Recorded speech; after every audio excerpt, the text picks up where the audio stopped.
અરવલ્લીના માલપુર વિસ્તારમાં લીલા લાકડાની બે રોકટોક હેરાફેરી. માલપુર તાલુકાના ટિસ્કી બસ સ્ટેશન નજીક ઓવરલોડ લાકડાનું વજન ભરેલ ટ્રક ખોટકાતા પર્દાફાશ કેમેરાના નજરે કેદ. આ ટ્રકો અંધારી રાતમાં જ હેરાફેરી કરતી હોય છે, પરંતુ ખોટકાતા દિવસના અજવાળામાં નજરે પડી માલપુર તાલુકો ફોરેસ્ટ એરિયામાં આવે છે.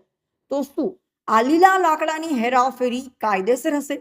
છેલ્લા કેટલાક કલાકોથી આ ટ્રક બિનવારસી ખોટકાયેલ પડી હોવા છતાં વન વિભાગ કે કોઈ અન્ય વિભાગે આ બાજુ જોવાની તસ્દી લીધી નથી.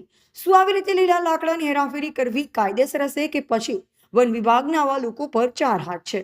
ઓવરલોડ વાહનો બાબતે આરટીઓ વિભાગ દ્વારા પણ કાર્યવાહી કરવી જરૂરી છે.